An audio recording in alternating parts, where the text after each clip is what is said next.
யாராவது இங்க எனக்கு ரொம்ப நோய் இருக்கு, நான் ரொம்ப கஷ்டப்படுறேன், ஒரு ட்ரீட்மெண்ட் எடுத்துட்டு இருக்கேன், அந்த மாதிரி பிரச்சனை இருந்தா அவங்களுக்கு நான் ஒரு ஸ்லோகம் சொல்றேன் இந்த மேடையில. ஏன்னா என்கிட்ட நிறைய பேர் சொல்லுவாங்க, அம்மா தினமும் நான் ஊசி போட வேண்டி இருக்கு, அடிக்கடி பிளட் மாற்ற வேண்டி இருக்கு, கிட்னி ப்ராப்ளமா இருக்கு, ஹார்ட்ல பிரச்சனையாயிருச்சு, எனக்கெல்லாம் நோய் இல்லாத மனிதர்களை பார்க்கறதே ரொம்ப அரிதாயிடுச்சு. அம்பாள் பண்டாசுரன் கூட போர் செய்யறான். இந்த லலிதா சகஸ்ர நாமம் அப்படின்றதே அன்னை லலிதாம்பிகையினுடைய புகழை பாடக்கூடிய ஒரு நூல். அந்த லலிதாம்பிகை பண்டாசுரனோடு லலிதாம்பிகை போர் செய்கிறாள்.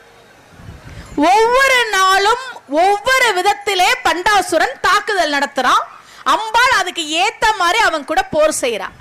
ஒரு நாள் இந்த பண்டாசுரன் உலகத்துல இருக்கக்கூடிய நோய் கிருமிகள் எல்லாத்தையும் சேர்த்து அத ஒரு அஸ்திரமாக்கி மகா ரோகாஸ்திரமாக அம்பாள் மீது வீசுகிறான். ரோகம்னா நோய். இன்னைக்கு எப்படி வைரஸ் கிருமிகள் எல்லாம் மற்ற நாட்டினர் மேல பரப்பி வெளிநாடுகள் சதி பண்ணுதோ அதை அன்னைக்கே பண்டாசுரன் பண்ணிருக்கிறான். மகா ரோகாஸ்திரத்தை அம்பாள் மேல வீசுறான். அந்த மகா ரோகாஸ்திரம் உலகத்தில் இருக்கக்கூடிய அத்தனை நோய்களையும் கொண்டு வந்து கொடுக்கக்கூடிய அஸ்திரம் அம்பாளை நோக்கி வந்துகிட்டே இருக்கு. பதிலுக்கு ஒரு அஸ்திரம் விடணும்.